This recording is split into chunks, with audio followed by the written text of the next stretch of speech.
Yo creo que el sueño de todo cristiano, el sueño de todo creyente, es algo que nos dice Pablo, y lo dijo el mismo Jesús.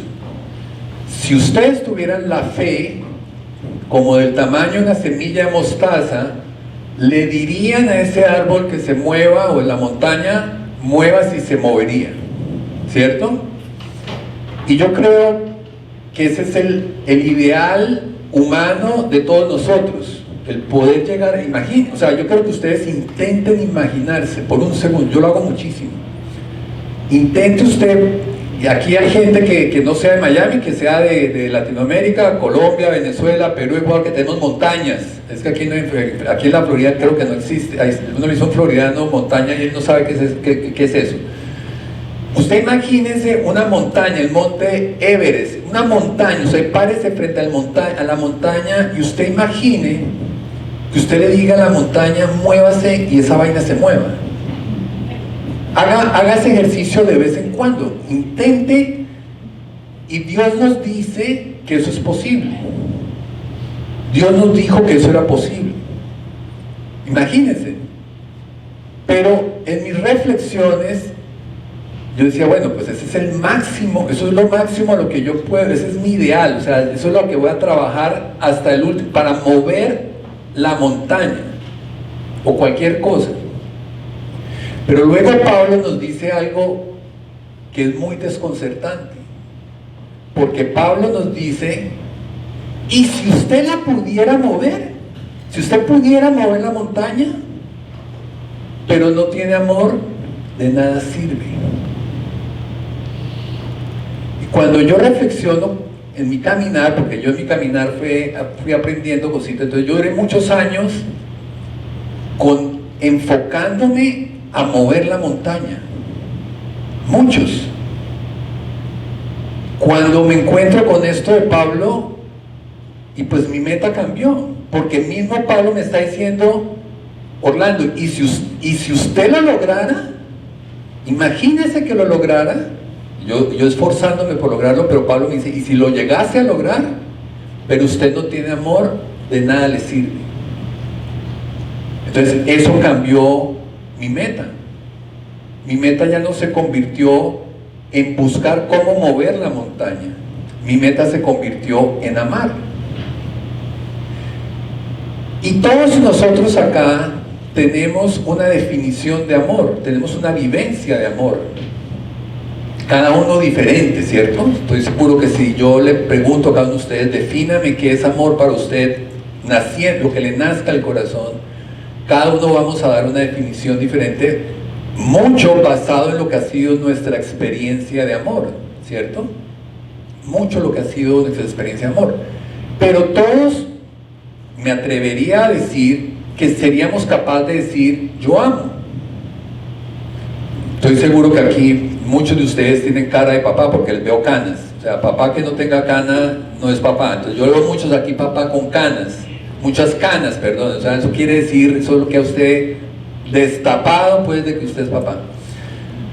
Entonces veo parejas, o sea, usted sería capaz de decirme, no, yo sé lo que es amar, pues porque yo amo a mi hijo, yo amo a mi esposa, hay gente que ama enormemente a sus animalitos, al amigo, ¿cierto? O sea, como que sentimos que, pues, ¿cuál es el big deal? ¿Cuál es el problema con el amor si yo amo?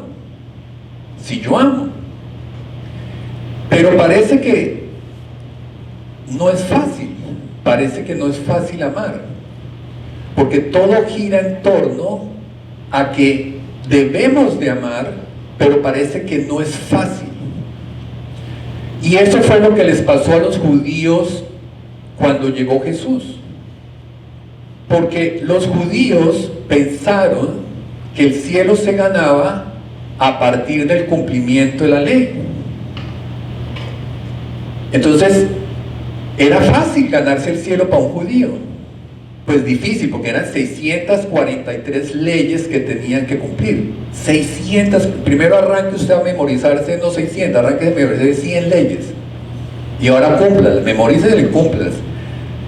Pero pareciera que eso es más fácil que lo que vino Jesús a decirnos. Y si se ponen a pensar, realmente es así.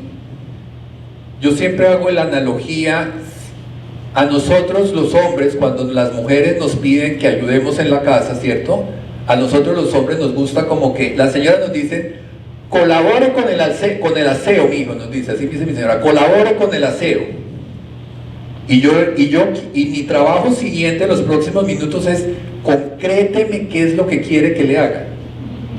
No me diga que yo ayude con el aseo. A mí dígame, porque yo me pongo medio a limpiar y ella no va a quedar contenta, porque va a haber un reclamo después. Le faltó, eso no era, eso está mal, ¿cierto? Entonces, nos gusta, a mí dígame, límpiame las ventanas. Ah, bueno, entonces yo me voy y limpio las ventanas y ya colaboré con el aseo, ¿cierto? Es más fácil a nosotros que nos digan, no, a mí no me diga, a mí dígame exactamente qué es lo que usted quiere que yo haga y yo lo hago y quedamos contentos. Y pasaba lo mismo, los judíos eran, Dios, dígame exactamente qué es lo que usted quiere que yo le haga. No trabaje los sábados, listo, yo no trabajo los sábados. Si el Señor está caído, levántelo, pues yo lo levanto. Y si está levantado, pues yo lo tumbo. Y Jesús dijo, no es por ahí, es a través del amor. Y quedamos locos todos, y seguimos locos todavía, porque no es fácil amar. Como nos lo decía Jesús, claro, al Hijo es un poco más fácil amarlo de la manera que Jesús dijo, ¿no? Jesús dijo, ámense los unos a los otros, pero no se quedó callado diciendo, ámense los unos a los otros, como yo los amé a ustedes. O sea, el hombre puso el ejemplo. ¿Y cómo nos amó Él? Hasta la muerte, sin negarse nada, sin esperar nada, nos amó hasta la muerte. Entonces, amar no es fácil, la realidad es que no es fácil, se dificulta, va en contra de nuestro ADN, así como para mí creer va en contra de mi ADN, amar va en contra de nuestro ADN, fruto del pecado. Esa es nuestra humanidad, nuestra frágil humanidad. Si usted ve el mundo como está, si usted ve su barrio como está, si usted ve su casa como está, si usted ve sus hijos como están, si usted ve su esposo como está, es fruto de que no es fácil amar. ¿Qué hacemos diariamente? Intentamos. Y como no es fácil amar, Dios quiso dejarnos unas ayudas, varias, nos dejó muchas ayudas. Una de esas ayudas que nos dejó fueron los sacramentos. Y básicamente, en su creación y en todo lo que hizo Dios, Él quiere que nosotros aprendamos dos realidades. Dios hizo cosas para ser usadas y personas para ser amadas. La creación se la acabo de resumir de esa manera. Toda la creación se reduce a que Dios hizo cosas para ser usadas y personas para ser amadas. El problema es que a veces queremos hacer lo contrario, usar a las personas y amar las cosas.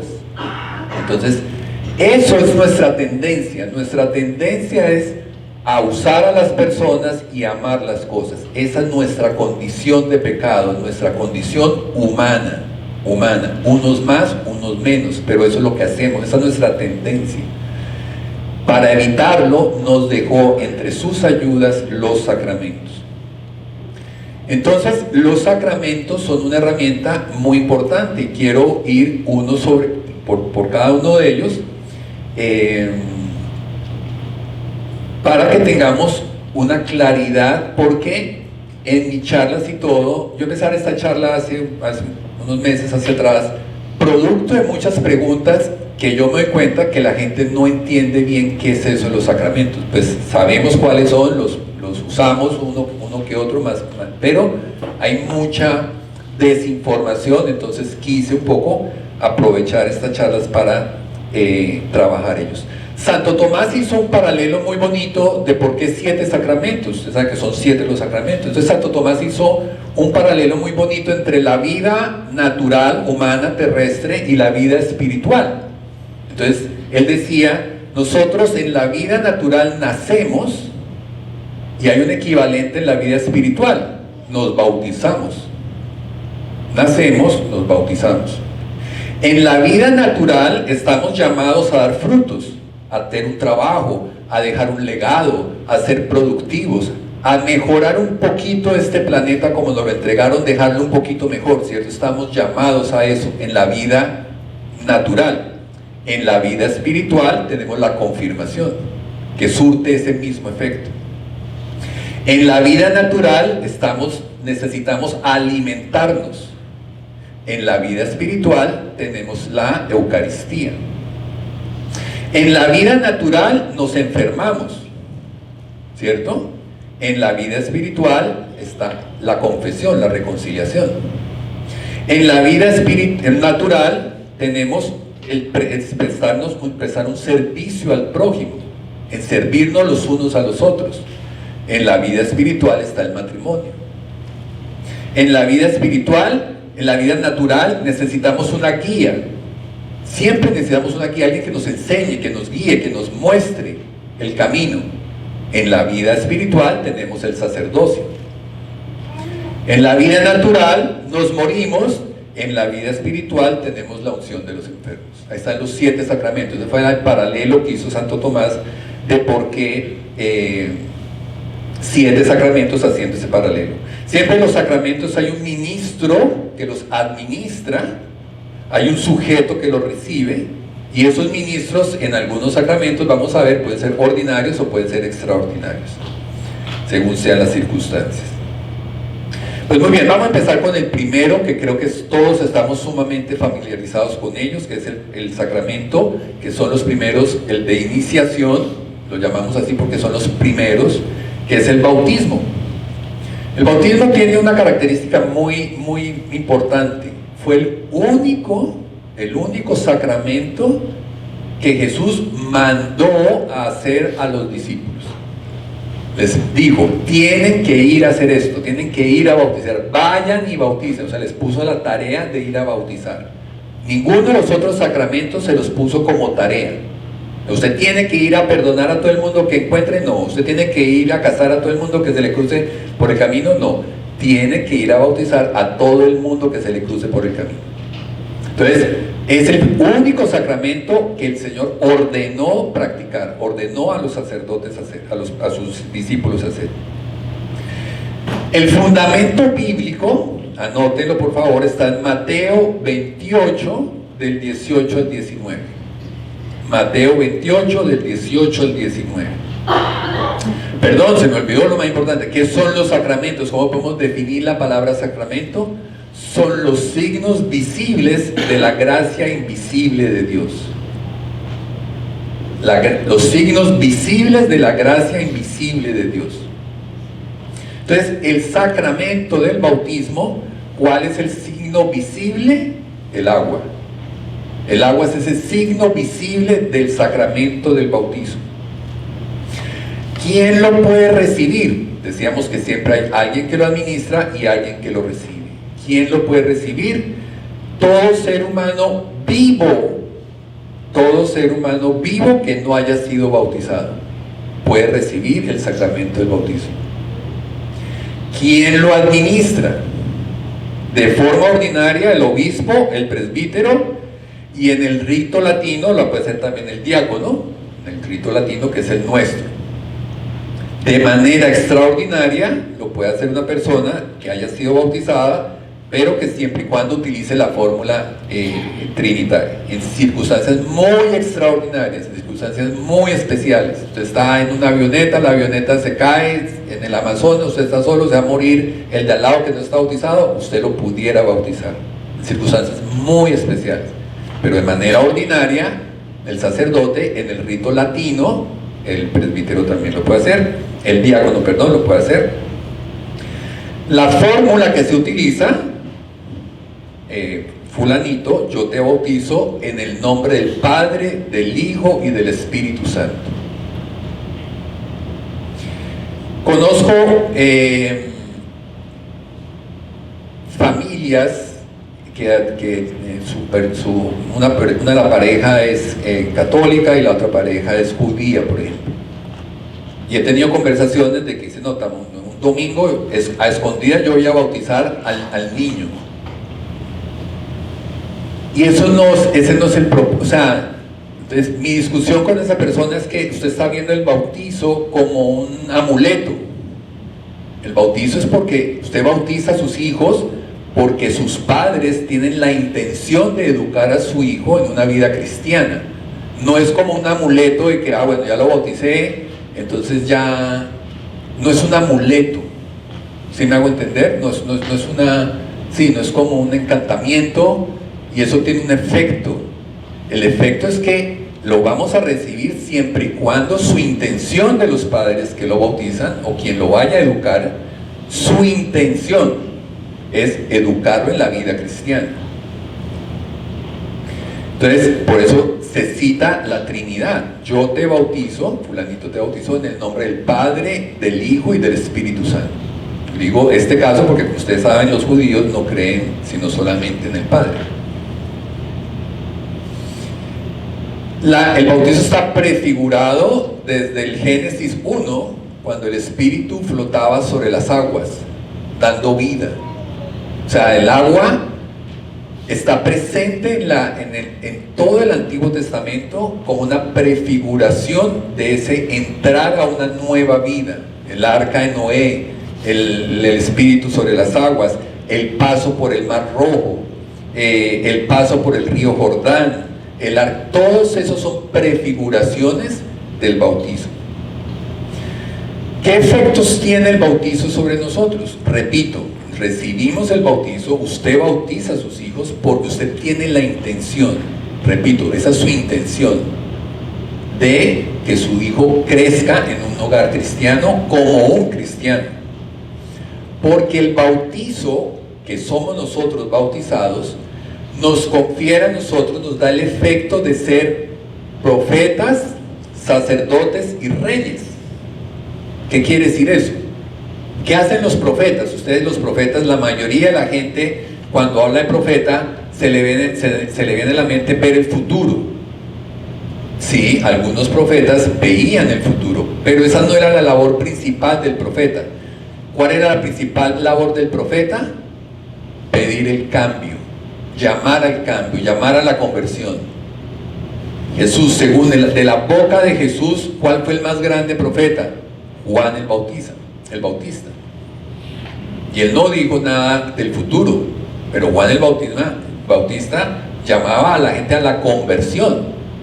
El profeta llama a la conversión. Entonces nosotros, como bautizados, estamos en la obligación de ejercer nuestro rol de profeta, no esforzándonos por ver el futuro, esforzándonos por llamar a la conversión, a contribuir a que la gente viva una vida cristiana, lleve una vida cristiana, hablar de Dios, evangelizar, como lo que hacían los profetas. Sacerdotes, no estamos llamados a hacer la misa ni a hacer la consagración, nada de la labor de un sacerdote. Estamos llamados a sacrificarnos como hace el sacerdote, a hacer una vida de sacramento como hacen los sacerdotes. Entonces, a que nosotros seamos ejemplo de moderación, ejemplo de no dejar que nuestros instintos primarios gobiernen nuestras vidas. A eso estamos llamados como sacerdotes, a ser ejemplo, a ser esas guías que decía Santo Tomás, haciendo esa analogía, siendo guía, siendo luz del mundo. Y reyes, ¿qué hacían los reyes? Cuidar de su pueblo. ¿Se acuerdan de los grandes reyes? El rey Arturo en su Camelot, que trascendió, porque el hombre era muy bueno con su pueblo, proveía, especialmente ¿a quién? A los más necesitados, al que más necesita. Así como en su casa los padres quieren a todos sus hijos por igual, pero le dedican más como que al más necesitado, ¿cierto? Siempre hay en los hijos, hay uno que de pronto necesita un poco más atención, los padres se la brindan. Entonces eso hacían los reyes es cuidar su pueblo. Un buen rey, estoy hablando de un buen rey como somos nosotros, tenemos que ser nosotros, pues cuidar a su pueblo. Entonces el ser bautizado nos da esos tres efectos que nos llama a hacer algo con ellos.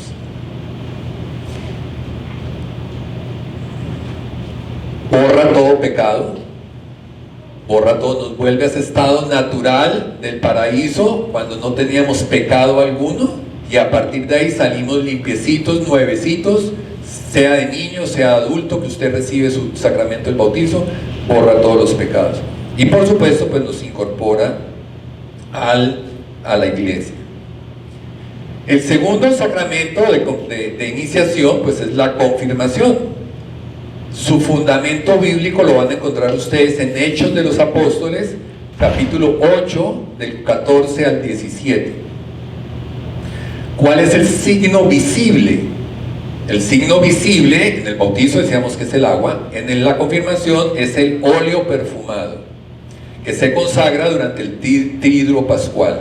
Ese aceite que se consagra en el triduo pascual es el que se usa para hacer la confirmación. Y fíjense que la unción, el acto de ungir, es una palabra de unción, ungido, que es ese nombre mesiánico, el ungido. ¿Se acuerdan que en varias referencias a Jesús se hace el ungido? En el rito latino, la unción es en la frente. En el rito ortodoxo, en el rito oriental, es en los órganos de los sentidos, en los ojos, en la lengua, en la nariz, en las manos, los órganos de los sentidos. Muy lindo, a mí genuinamente me parece más bonito en los órganos de los sentidos que en la frente. Pero bueno, en el rito latino, que son al que pertenecemos todos nosotros, es en la frente. ¿Quién lo puede recibir? Todo bautizado en estado de gracia. En el rito latino lo hacemos generalmente, he visto aquí que en los Estados Unidos, en nuestros países es un poco diferente. Aquí en los Estados Unidos he visto que si a los 14 o 15 años se hace la confirmación. En el rito oriental se hace junto con el bautizo, se bautiza y se confirma. En el rito latino están separados esos dos sacramentos, bautizo de recién nacido y muchos años después la confirmación. En el rito oriental se hace junto con el bautizo. ¿Quién lo puede administrar? De forma ordinaria, el obispo, de forma ordinaria, y de forma extraordinaria a quien el obispo lo delegue. Claro, hoy en día, pues que las iglesias han crecido tanto, no dan tanto abasto del obispo para atender a toda lo que quisiera, pues él delega en los obispos, en los presbíteros, delega la posibilidad de hacer la confirmación. ¿Cuál es la fórmula? Recibe por esta señal el don del Espíritu Santo. ¿Qué efectos tiene? Otorga el crecimiento y profundidad a la gracia del bautizo. Fortalece el espíritu. Volvamos a la analogía de Santo Tomás, el dar fruto, el ser alguien en la vida, el dejar una huella en la vida, el trascender de alguna manera en esta tierra. Eso nos lo da la confirmación. Bueno, y el otro sacramento de iniciación, el tercero, es la Eucaristía. El alimento diario, volviendo a la analogía de Santo Tomás, necesitamos en la vida natural alimento, en la vida espiritual también necesitamos alimentarnos, que es la Eucaristía. Su fundamento bíblico lo encontramos en varias, pero quiero citar Lucas 22, del 19 al 20, y en 1 Corintios 11, 24. ¿Cuál es ese signo visible? El signo visible es el pan y vino, que es el cuerpo y la sangre de Cristo. Ahorita me voy a extender un poquito en eso. ¿Quién lo puede recibir? Todo bautizado en estado de gracia puede recibir. ¿Quién es el ministro? El presbítero y el obispo, que ellos son los que pueden hacer la consagración. Y la fórmula, pues, la consagración, que es el memorial de la pasión y muerte de Jesucristo. Y aquí yo ya les he hablado a ustedes, en otra me he extendido en este tema de la presencia real de Cristo en la Eucaristía. ¿Qué creemos nosotros los católicos?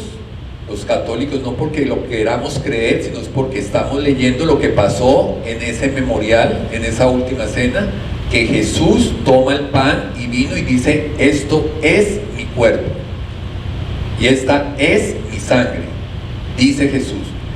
No dijo: esto representa, ni yo estoy con este pan ni con este vino. Dijo: esto es mi cuerpo, esto es mi cuerpo. Y yo les he hablado a ustedes de esto, o sea, yo, si salgo ahorita y veo a algunos de ustedes que empieza a manejar rápido aquí por el parqueadero, lo paro no le puedo poner un ticket. Yo le digo a usted, le voy a poner un ticket. No puedo ponerle a usted un ticket porque yo no tengo la autoridad de ponerle a usted un ticket. Pero si el que lo veas a alta velocidad que en el parqueadero es un policía, ¿qué le va a pasar? Le van a poner el ticket, porque el policía sí tiene la autoridad de ponerle a usted un ticket. Otro ejemplo, yo estoy en un partido de fútbol, estoy en primera fila, de fútbol, soccer, estoy en primera fila, y de pronto yo, Orlando, que estoy sentado de espectador, paro y veo una jugada y yo digo, paren que eso fue un penalti, paren que eso fue un penalti. ¿Ustedes creen que el partido se va a parar y van a cobrar un penalti porque Orlando dice que eso fue un penalti? No, porque yo no tengo la autoridad. Pero si el árbitro es el que para y dice esto es un penalti, ¿qué pasa? El penalti se cobra. Porque el que tiene la autoridad es el árbitro. Como tiene la autoridad, puede cobrar el penalti y el penalti se va a cobrar, ¿cierto? Entonces, cuando Jesús dice esto es mi cuerpo, Él tiene la autoridad. Así cuando Él dijo hágase la luz, ¿qué pasó? Exacto, entonces cuando Él dice esto es mi cuerpo, ¿qué pasa? Es su cuerpo, igualito. Si Orlando lo dice, esto es mi cuerpo, pues esto es un chiste, pues porque va a seguir siendo pan. Yo tengo autoridad de convertir el pan en mi cuerpo. Pero Jesús, que es Dios, sí tiene la autoridad. Sí tiene la autoridad. Entonces, no es que nosotros nos hayamos inventado que queramos creer que Cristo está presente en esa Eucaristía. No. Jesús dijo, esto es mi cuerpo y esta es mi sangre. Hágase la luz se hizo. Esto es mi cuerpo, es su cuerpo. Y la iglesia primitiva lo empezó a hacer, como les ordenó Jesús, hagan esto en memoria mía, muchos siglos, sin ellos realmente poder articular qué era lo que pasaba. Yo no soy el único racional que ha habido en el planeta, en la historia de la humanidad, que necesitaba entender eso racionalmente y no verlo como una cosa figurativa, como algo simbólico, pues porque nuestros ojos no ven que pase nada. El sacerdote levanta la hóstia y la baja igual, la misma hóstia que está hecha de pan, y la hemos probado y nos sabe a pan, y la vemos que el sacerdote la parte y se parte como un pan. Entonces, ¿cómo así que eso ya no es un pan, sino es un... ¿Cómo explicarlo? Y la iglesia duró muchos años, siglos, sin poderlo, hasta que Santo Tomás logra articular con palabras qué es lo que está pasando ahí. Y él habló del concepto de la transubstanciación. ¿Qué es la transubstanciación? Como su nombre lo indica, cambio la sustancia cambia. ¿Y qué es la sustancia? La sustancia viene definida desde Aristóteles. Aristóteles decía que yo no necesito ver a todos los caballos del planeta Tierra para poder identificar un caballo. Yo veo un caballo, dos caballos, algo a mí ya inmediatamente, mis sentidos me permiten identificar un caballo. Así el primer caballo que yo haya visto en mi vida sea de color blanco adulto. Entonces, si mañana yo veo un caballo de color café chiquito, ¿por qué yo lo puedo identificar como un caballo? A pesar que el primer caballo que yo vi era blanco y grande. ¿Por qué a partir de ahí yo puedo identificar cualquier caballo? Entonces, Aristóteles decía, eso que a usted le permite identificar como un caballo, lo que es, ¿qué lo hace que sea un caballo? Lo llamó sustancia. Que sea blanco, que sea café, que le falte una pata, que tenga más la cola larga, la cola corta, le falte una oreja, le sobre una oreja, lo llamó accidentes. Accidentes. Igual pasa con la obra de Botero, nuestro famoso pintor colombiano. Botero, puede que ustedes no sean expertos de arte, pero ustedes pueden identificar un botero en donde se lo pongan, ¿cierto? así usted no lo haya visto, así sea falsificado, pues usted dice eso es un botero. ¿Por qué? Porque ese cuadro tiene algo, así usted nunca haya visto ese cuadro, que lo permite identificar como un cuadro de botero. Esa es la sustancia. Entonces, que sea el cuadro de la gorda, del florero, del caballo, del lo que sea, lo llamó un accidente. Lo mismo con el caballo. Entonces, la Eucaristía, Santo Tomás lo llamó la transubstanciación. La sustancia de pan se transforma en sustancia de carne, y la sustancia de vino se transforma en sustancia de sangre. Que sepa a pan, que siga viéndose de color blanco, que siga sabiendo a pan, que siga haciendo el ruidito de un pan cuando se parte, que siga botando moronitas como el pan, es un accidente. Pero la sustancia se cambia. ¿Basado en qué? En lo que les estoy diciendo.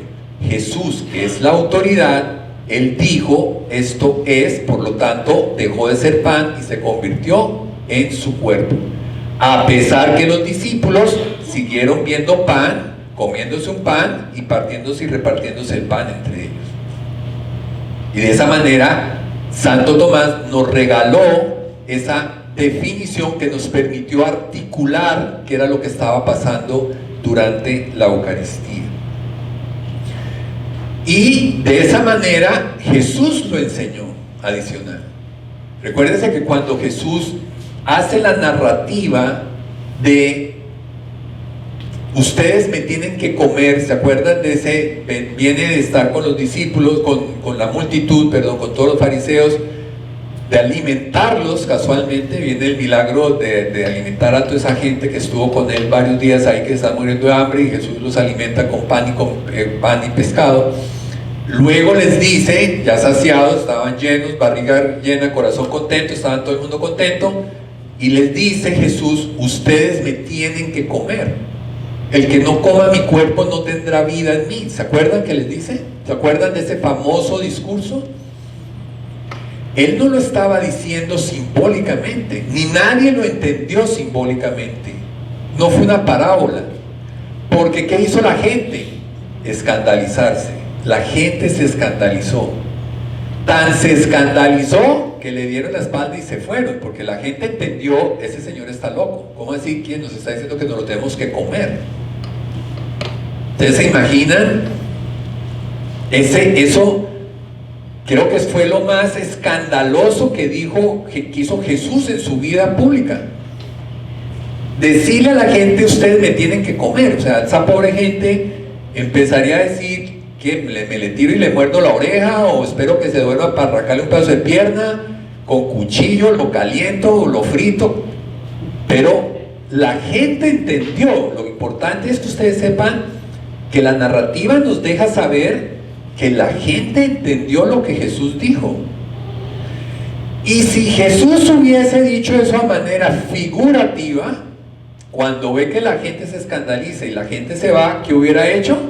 Pues lo llama, les aclara y les hubiera dicho, no, pero no se vayan, ¿cómo se van a ir? ¿Ustedes pensaron que es que me tienen que empezar a comer los dedos y la oreja y el cachete? No, es una metáfora, es una parábola. Él no hizo eso. Los dejó que se fueran. Y tan los dejó que se fuera que volteó y le dijo a los discípulos, ustedes también se van a ir, ustedes también se quieren ir. O sea, queda claro que Jesús nunca nos quiso dejar saber que eso iba a ser figurativo. Lo dijo en serio, o sea, era en serio. Y no nos creamos pues nosotros, es que cómo así que los judíos no creyeron en Jesús. O sea, póngase usted a pensar, es que la vaina era muy difícil lo que Jesús pedía. Muy difícil. Muy difícil. Era un poco, sigamos a este Señor y hagamos lo que Él diga y las cosas se irán arreglando después.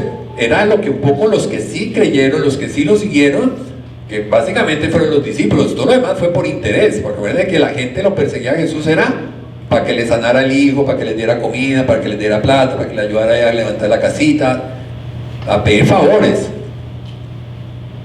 Porque lo que me imagino que la gente, sí, sí, yo me lo como después, pero ay, arrégleme, cúreme a mi hijo, por favor, cúreme a mi hijo, cúreme a mi hijo, ¿cierto? Era por interés, pero porque era muy difícil lo que Jesús estaba pidiendo. Entonces, tengamos nosotros presente que esa Eucaristía es Jesús, es Dios ahí presente, que entra y nos alimenta. No está llamado a nuestras creencias. Si usted cree que ahí está o no está, no es que a mí la Eucaristía que me dan a mí, porque yo sí creo, entonces sí estoy comiendo el cuerpo de Cristo, pero si el de atrás es un incrédulo, el de atrás sí está comiendo pan. No está sujeto a nuestra creencia. Es el cuerpo y la sangre de Cristo. Muy bien, ese es en cuanto a la Eucaristía. Luego pasamos al sacramento de curación. Los sacramentos de curación, el principal pues está la penitencia y la reconciliación. Es un sacramento de absolución.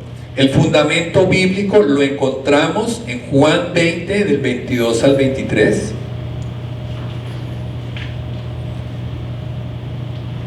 Y es un sacramento de penitencia y reconciliación porque implica un arrepentimiento. Implica un arrepentimiento. Es lo mismo que ustedes con sus hijos. O sea, usted cuando el niño o alguien comete, su esposo comete una falta, uno que está esperando ver que la persona reconozca la falta. ¿Por qué es tan importante que la persona reconozca la falta? ¿Por qué es tan importante que una persona cuando comete una falta, la persona afectada le pide que reconozca la falta? ¿Por qué? Para que haya arrepentimiento. Ser humano, somos humanos. Si ustedes, que parejas, su esposo hace algo terrible que usted estuvo el hombre coqueto, y entonces termina la fiesta, se van para la casa y durante el carro ese silencio de hielo y dice, ¿qué pasó? ¿Cierto? Ya nosotros sabemos identificar ese hielo ahí en el carro.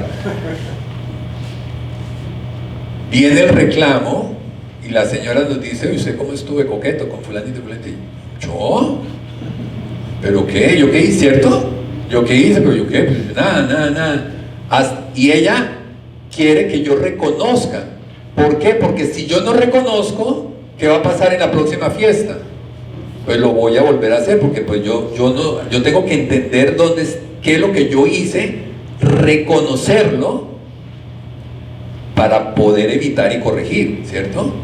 Usted a su hijo cuando está chiquito, usted lo va corrigiendo, le va enseñando, no meta el dedo en el enchufe, no meta el dedo, le tiene que enseñar, le tiene que corregir, ¿cierto? Para que aprenda y no lo vuelva a hacer. Pero si usted el niño juega siempre en el enchufe y usted no le dice nada, pues él va a seguir jugando hasta que un día le pase algo grave. Entonces, el perdón requiere, no porque la iglesia o como la gente piensa, pues que los sacerdotes o que la iglesia nos quiere ver ahí sufriendo y llorando y sintiéndonos desgraciados no. Lo primero que necesitamos es reconocer que eso está mal. Y si yo no lo reconozco, pues lo voy a seguir haciendo.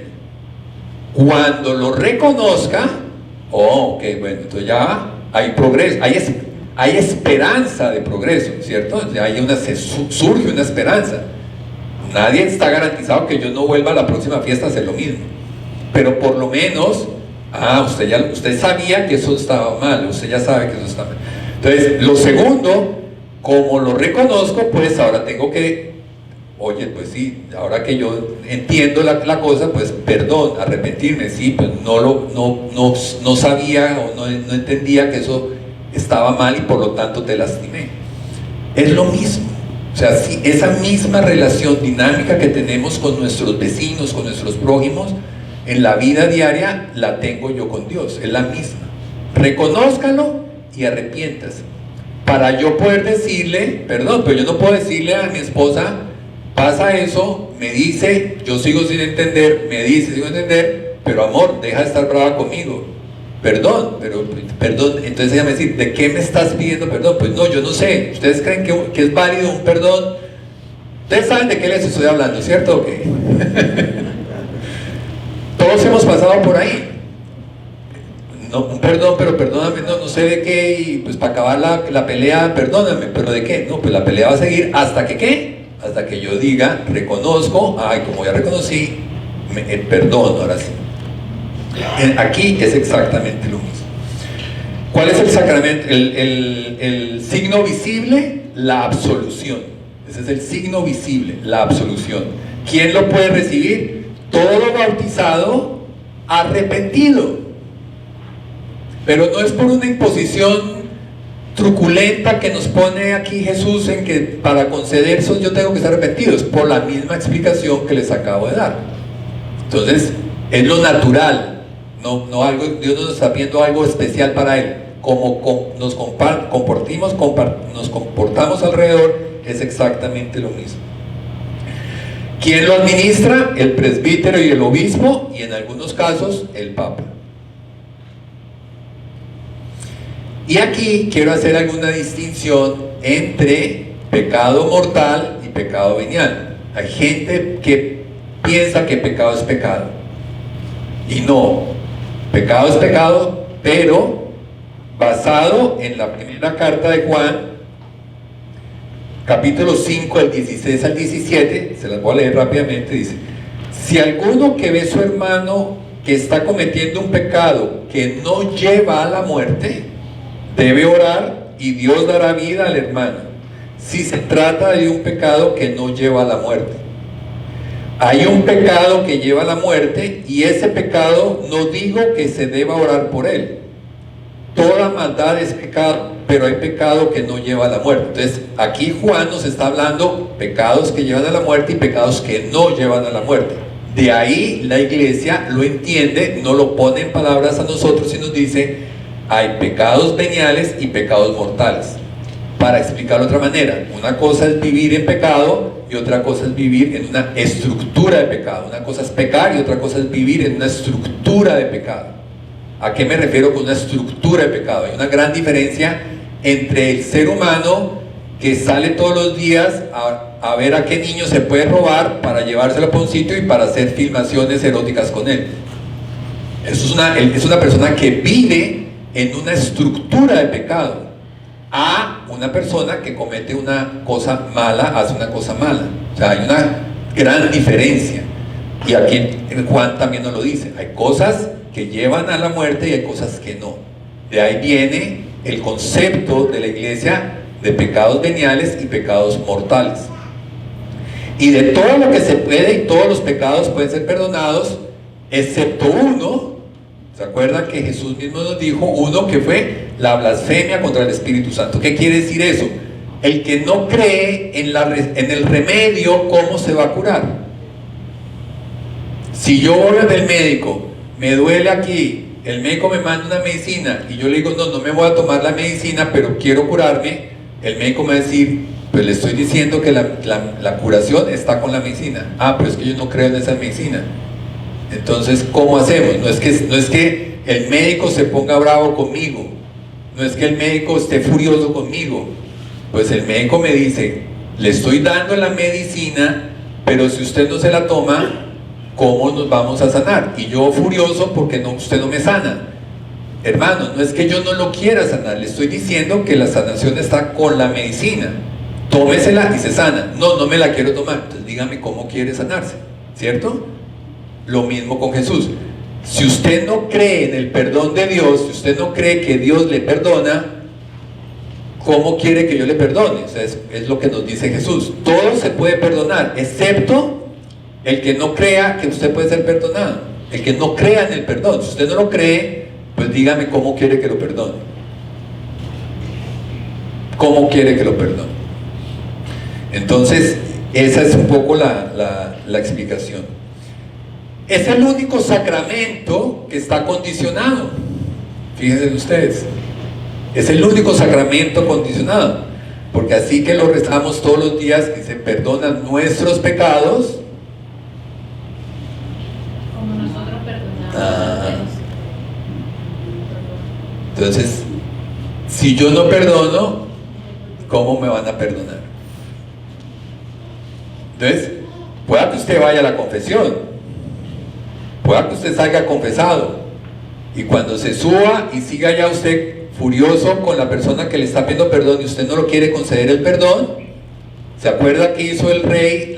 Ahí sí fue una parábola del ejemplo, el que le debía poquito, el rey le perdonó, ok, listo, no lo voy a vender, meter a la cárcel para que me pague, y salió y le cobró a los otros que le debían más.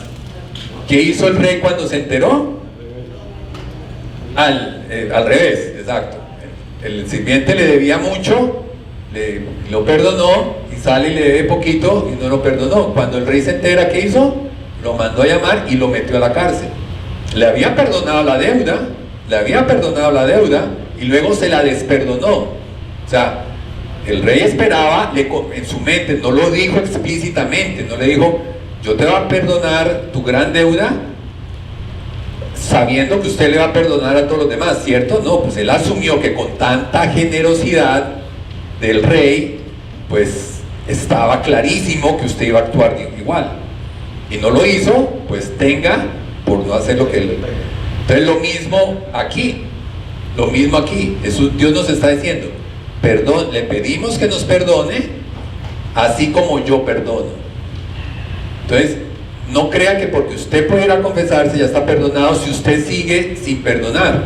O sea, ese perdón está condicionado a que usted haga lo mismo, porque nos dijo Jesús, así hizo el rey, le perdonó, pero después le desperdonó el pecado.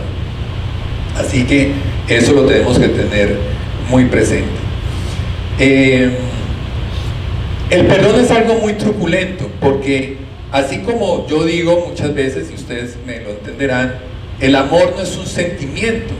El amor de pareja nace como un sentimiento. Cuando uno conoce a su pareja, la primera vez que la ve, le encanta, le fascina, el corazón palpita, el estómago le da vueltas y todo, y uno quiere que la canción de reloj, detén tu camino y no marques más las horas, porque uno quiere estar con una persona, que el tiempo no pase, ¿cierto? Y después uno quiere que ese reloj pase rápido. Pero nace como un sentimiento, pero en la medida en que ese sentimiento va madurando, se va convirtiendo en una decisión. El amor es una decisión. Uno decide amar a esta persona por el resto de su vida. Lo demás lo manejamos. Pero si no existe la decisión, pues viene el primer vendaval, como la casa de la parábola de Jesús. Cuando está en tierra firme, pues la resiste. Cuando está en tierra movediza, viene un vientecito y la tumba, porque no hay una decisión, ¿cierto? Nosotros que somos inmigrantes, o muchos hemos inmigrado, migramos, y los que lo hemos logrado es porque tomamos la decisión. Yo me vengo a Estados Unidos y no miro para atrás, ¿cierto? Y no la hemos pasado fácil. Hay unos que la han pasado, unos más, unos menos, pero conocemos mucha gente que terminó devolviendo y se quedó sin lo que tenía allá y sin lo que tenía acá, ¿cierto? ¿Por qué? Porque venían con la indecisión. No, yo voy a ir a probar. Y esa que vino a probar venía con la mente un pie allá y un pie acá. Él no tenía la decisión tomada. Él estaba con ese sentimiento, yo quiero triunfar en los Estados Unidos. Es exactamente lo mismo. Y el perdón pasa lo mismo. El perdón no es un sentimiento. A nadie, nuestro ADN no está hecho para que nos nazca perdonar. No nace. Si usted está esperando, mucha gente, ustedes conocen, yo conozco mucha gente que tiene un problema con el hermano, con el vecino, con el jefe. Perdónenlo, no es que no me nace, estoy esperando que me nazcan perdonarlo. Compre crispetas y acomódese, porque no le van a hacer, ese sentimiento no le va a llegar. Usted tiene que tomar la decisión de perdonar, názcale o no le nazca. Názcale o no le nazca, es que no le van a hacer, le estoy anticipando, una le digo, no le van a hacer, perdone. Tiene que perdonar, tomar la decisión de perdonar. Y la gente piensa que el perdón es se me olvidó. No. ¿Cómo usted quiere que se me olvide una infidelidad? O sea, explíqueme eso. ¿Cómo se le va a olvidar una infidelidad? Eso no se olvida. El hecho que yo perdone no quiere decir que mi cerebro se va a ir a borrar allá y no. O sea, perdonar no es olvidar. Eso no es perdón. Yo puedo perdonar y no se me está pidiendo que se me olvide lo que pasó. No, lo voy a tener presente. Perdonar tampoco es negar. Ok, no pasó nada. No, sí pasó, y pasó algo grave. Sí pasó y pasó algo grave. Perdonar tampoco es la impunidad. Tenemos una justicia humana. Un señor que viola a mi hija, yo lo perdono, pero usted va a la cárcel, o sea, usted va a un juicio, o sea, aquí hay una responsabilidad. No se me puede pedir que porque sea muy cristiano, muy católico, entonces no denuncie. No, señor. Aquí hay una justicia también. Eso no quiere decir que yo no estoy perdonando. Yo lo puedo perdonar, pero enfrente la justicia. Un abusador enfrenta la justicia. Yo lo puedo perdonar. Tampoco es perdonar. Lo que les estoy diciendo, ¿qué es lo que no sé? La gente piensa que yo porque perdoné se me tiene que olvidar. No se le va a olvidar. ¿Lo tengo que minimizar? No lo tiene que minimizar. Lo que pasó, pasó y fue grave, o lo que pasó, fue pequeño, pero pasó. No quiere decir que eso no tenga una consecuencia posterior. Usted me robó, no tiene con qué pagar, responde, porque usted es un ladrón, yo lo perdono, pero hay una responsabilidad. El perdonar tampoco es un sentimiento de superioridad. Eso es algo que ocurre mucho. La gente perdona, pero desde el pedestal de la autoridad, como Nerón. ¿Se acuerdan que Nerón se paraba en el circo? El pobre gladiador estaba destrozado porque el león lo había medio desbaratado. Estaba el gladiador, el otro, con la espada ya a punto de enterrarla, y Nerón hacía: vivía o moría. Y a veces perdonamos de esa manera, o sea, como desde el pedestal de la autoridad. Ok, yo te perdono, como si yo nunca fuera algún día a necesitar perdón. Decía San Agustín que algunos perdones humillan más de lo que liberan. Entonces, perdonar es una decisión, no es una venganza tampoco. Alguien decía que si quiere ser feliz por un momento, véngase; si quiere vivir feliz el resto de su vida, perdone. Y lo que los quiero dejar con eso es una decisión. Usted tiene que tomar la decisión. No es que le nazca, no le va a nacer. No se le tiene que olvidar. Si usted no se le ha olvidado lo que pasó ayer, algo grave, pues no se pide. Lo que sí se pide es que no vuelva a generar el sentimiento, la herida que generó. O sea, no es estarlo recordando, si se perdonó algo, no es estarlo volviendo a refrescar, volviendo a herir con eso. El verdadero perdón es ese perdón que ya no se me olvida, me causó daño, lo reconozco. Si tiene una consecuencia aquí en la tierra, la tendrá que asumir, pero no es volver a revivir completamente lo que pasó. El otro sacramento de la curación, pues, es la unción de los enfermos. Encontramos el fundamento bíblico en Santiago 5, del 14 al 15. El signo visible es agua bendita y es la unción. ¿Quién lo puede recibir? Todo bautizado grave, en estado de salud o ante una operación delicada, algo que pueda significar que la persona no va a salir viva de un procedimiento médico. ¿Quién lo puede administrar? El presbítero o el obispo. Y la fórmula: por esta santa unción y por su bondadosa misericordia, te ayude el Señor con la gracia del Espíritu Santo. Los dos últimos, entonces, son los sacramentos del servicio. Tenemos el matrimonio. El matrimonio, encontramos varios fundamentos. Encontramos uno en 1 Corintios 7, del 11 al 12, en Mateo 19, 6, en Génesis 2, del 21 al 24. ¿Cuál es el signo visible? El sí. Ese sí que da la pareja es el signo visible. Tenemos el agua, tenemos el aceite, tenemos la conmemoración de la última cena. Y en este caso, el signo visible de este sacramento del matrimonio es el sí de la pareja. ¿Quién es el ministro? Los contrayentes. Los contrayentes. Ahí el sacerdote, su rol es de testigo, pero los ministros son la pareja. La fórmula: yo te recibo como esposa, yo te recibo como esposo, de ese sacramento. El matrimonio, ¿qué quiere decir la palabra matrimonio? La palabra matrimonio viene de matri, que es matriz, de madre, matriz, y monios, protección. La palabra matrimonio quiere decir protección de la matriz, y eso es un concepto romano.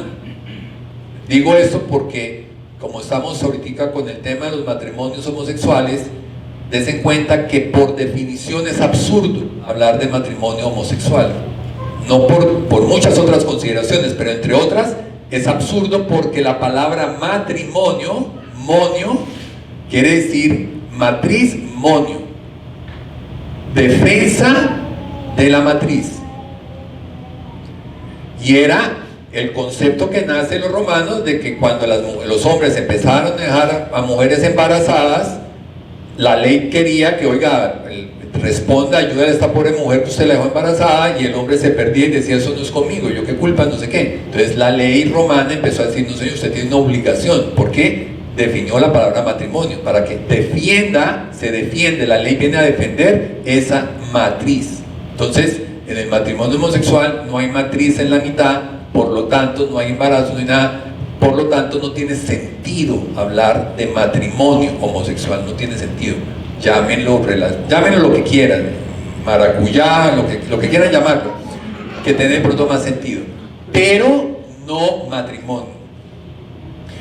Leemos el relato del Génesis, básicamente, donde uno de los fundamentos del matrimonio dice, cuando el Señor le dice, no es bueno que el hombre esté solo, le voy a hacer una ayuda que sea adecuada para él. Y más adelante dice, y Dios el Señor tomó de la tierra todos los animales y todas las aves, y puso a Adán a que se entretuviera con todos los animales, cazándolos, peinándolos, consintiéndolos, montando a caballos, se bajaba, se subía, y el pobre Adán no encontró que eso le ayudara. O sea, me imagino que estuvo entretenido unos días, pero al quinto día el hombre está en una aburrición y la tenaz. Entonces dice que no encontró, que eso no era lo que Adán quería. A Adán se le pasó como la felicidad al quinto día, y dice que sin embargo ninguno de ellos resultó ser la ayuda adecuada para él. Después de que Dios le dio todo, los animales, la fruta, el hombre haciendo jugo de guayaba todos los días, ya qué mezclas inventaba, qué batidos inventaba, pero no era una ayuda adecuada para él. Entonces Dios el Señor hizo caer al hombre en un sueño, y mientras dormía le sacó una de las costillas y la cerró de la carne, y le dijo, de esta costilla Dios el Señor hizo una mujer, y se la presentó al hombre.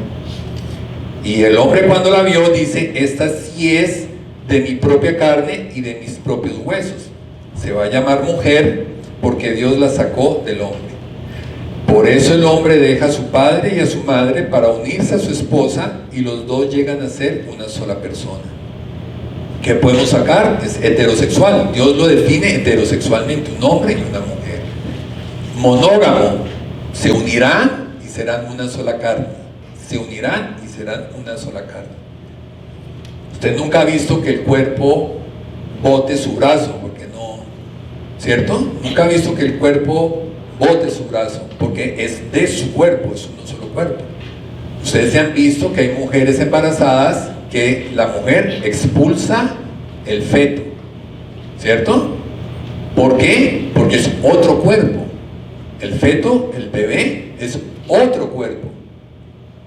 De ahí nosotros decimos, dese cuenta que cuando las mujeres piden y dicen, déjeme hacer con mi cuerpo lo que se le dé la gana, piden, y sí, yo también estoy de acuerdo, haga usted con su cuerpo lo que se le dé la gana. Lo que pasa es que eso que está adentro no es su cuerpo, eso es otro cuerpo. Tan es así que mire que a veces el cuerpo lo expulsa.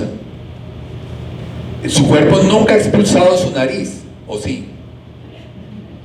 Usted ha visto que el cuerpo, ha habido un caso en la historia que el cuerpo un día empezó a botarle la nariz. No, porque la nariz es su cuerpo. Entonces usted si se quiere hacer un piercing o tatuársela o arrancársela o quitársela, haga usted con su cuerpo lo que se le gana. Lo que pasa es que eso no es su cuerpo.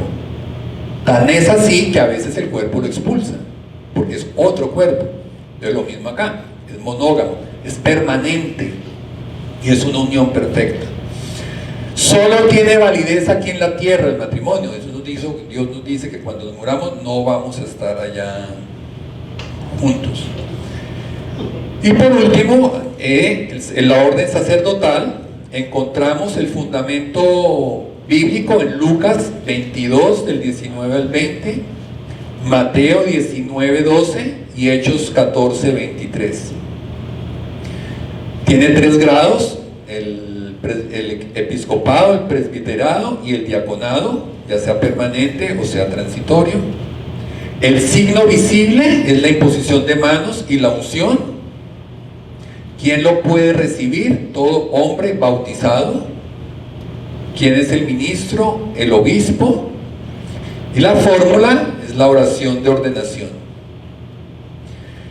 Bueno, pues con eso he querido un poco cubrir los sacramentos que, como decía al comienzo que comencé la charla, amar no es fácil, es muy difícil, va en contra de nuestra naturaleza, y entre las ayudas que nos deja el Señor para mejorar nuestra capacidad de amar están los sacramentos.